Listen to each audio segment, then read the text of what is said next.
In a mermaid kingdom where only women can rule, a jealous sister swapped her sister's newborn daughter with a baby boy, just to steal the crown. But years later, the sea rises in rebellion, calling the true heir by her name. Join me as we journey through the mermaid kingdom of Numisa.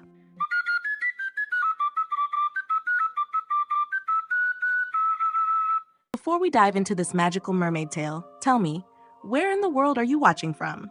Drop your country or city in the comments below. I'd love to know. Long, long ago, far beneath the waves of the West African coast, past sunken ships and coral caves, lived the magical mermaid kingdom of Numisa. It was a world of glowing fish, singing dolphins, and shining palaces made from pearl and sea glass. Numisa had one powerful rule. Only girls can wear the sea pearl crown. Only daughters of the royal bloodline can become queen, and the ocean itself obeyed this law. The sea pearl crown, passed from queen to queen, had a spirit inside it. It listened to the sea. It only rose for the right heir, the first royal daughter born to the queen. That was the way it had always been.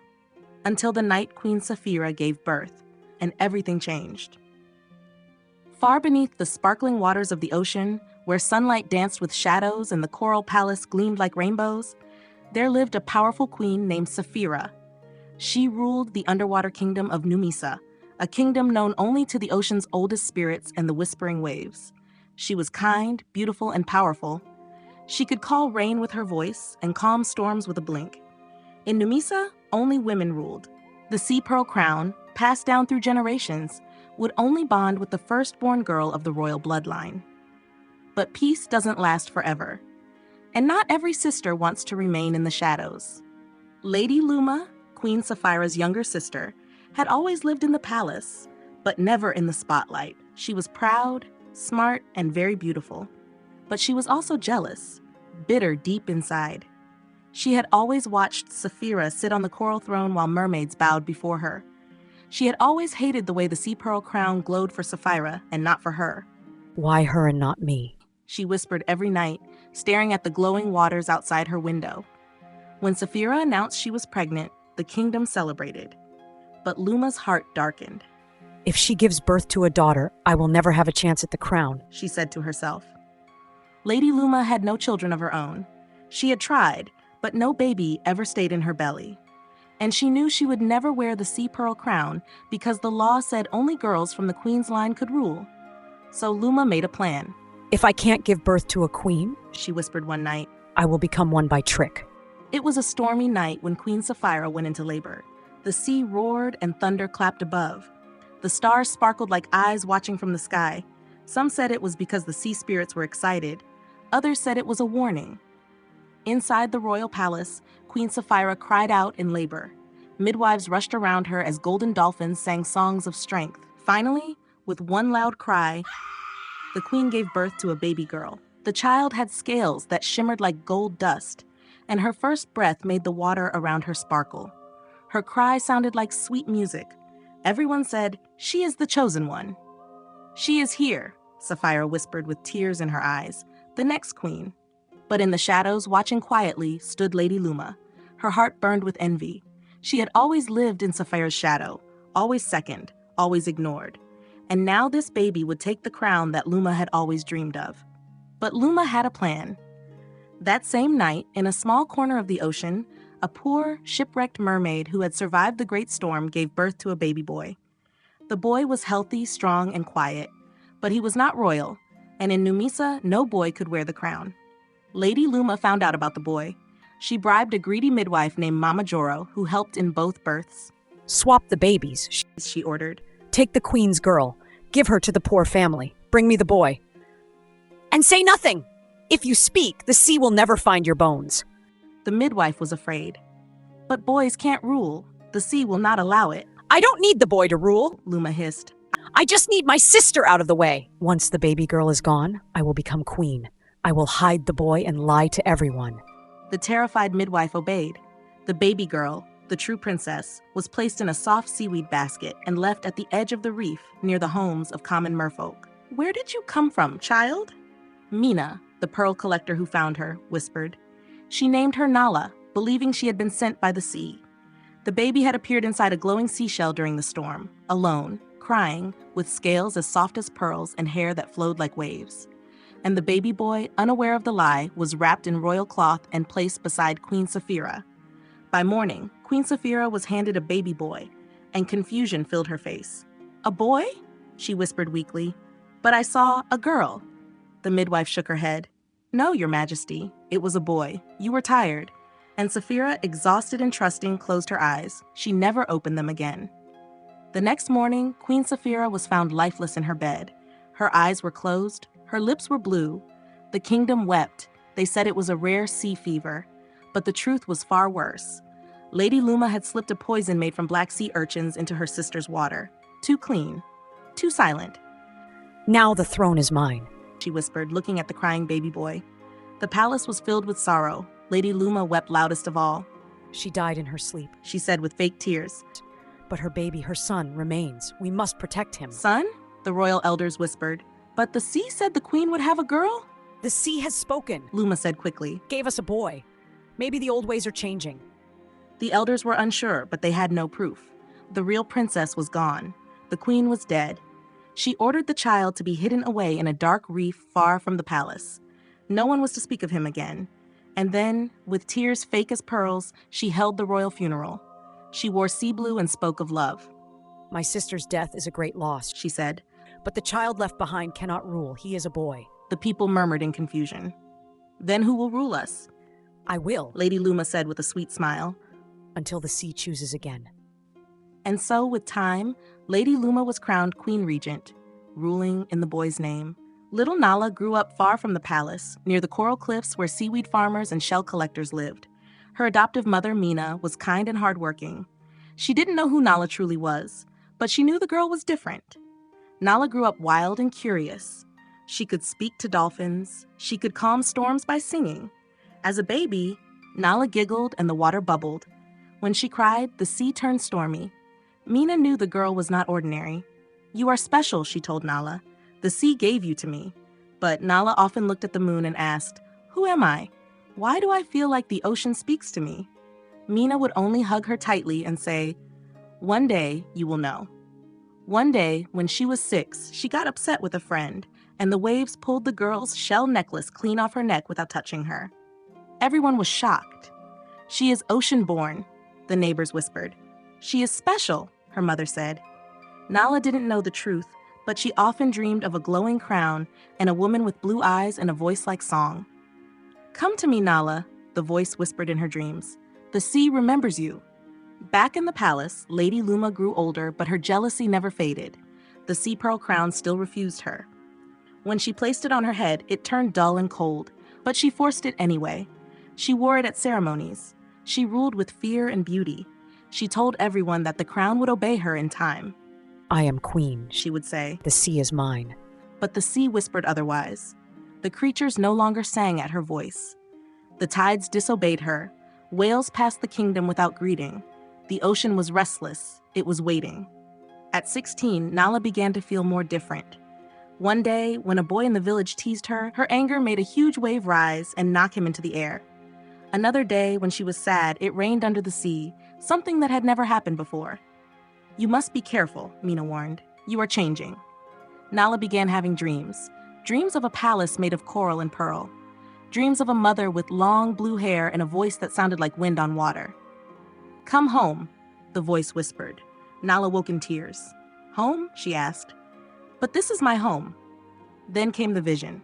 One night, she looked into a mirror of sea glass and saw a baby, crying in a crib made of shells. A woman kissed the baby's forehead, then vanished into the waves. In that moment, Nala felt the sea rumble. "I don't belong here," she whispered, "but I don't know where I belong." In the kingdom, Lady Luma had grown tired of waiting. "It is time," she said. "The crown must finally obey." She announced a grand coronation ceremony, inviting the entire Sea Kingdom to watch her wear the crown once and for all. The ocean creatures arrived in silence. The royal choir sang, and the sea pearl crown was placed on a silver tray before the throne.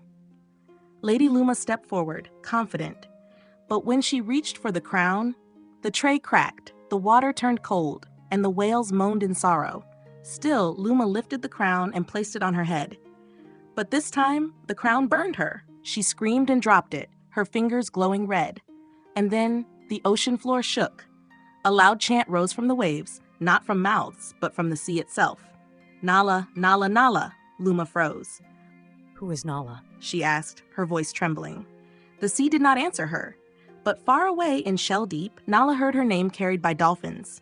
Nala, Nala, Nala, Nala, Nala, Nala, and her heart answered back. Mina knew it was time. You must go, she told Nala, packing her a necklace made of coral hearts. But where? Follow the voice, follow the waves, the sea will lead you. With one last hug, Nala dove into the open ocean. She swam faster than she ever had before, guided by glowing fish and singing turtles. The water seemed to bend around her. The sharks did not attack. The eels bowed low. The sea was making way for its lost daughter. The sea darkened over the kingdom of Numisa. Whispers rode the current like ghost fish. The sea spirits had spoken, and every creature had heard the name, Nala. As Nala swam closer to the palace, her body glowed, not with magic she had learned, but with power she had always carried in her blood. Her eyes sparkled with a blue deeper than the abyss. The dolphins escorted her. The turtles followed. Even the shy moonfish danced behind her. At the palace gates, the guards drew their coral spears. Who are you? You cannot enter? But the water current swirled violently. A voice, not Nala's, echoed around them. Let the daughter of Saphira pass. The gates creaked open. Inside the throne hall, Luma stood beside the glowing sea pearl crown, her scorched fingers wrapped in kelp. Her loyal advisors watched in silence, fear behind their scales. She tried once again to wear the crown. It refused her. Again. The sea trembled. Suddenly, the doors of the palace flew open, and Nala stepped in. Her long dark hair flowed like ink in the water. Her eyes sparkled like starlight trapped underwater.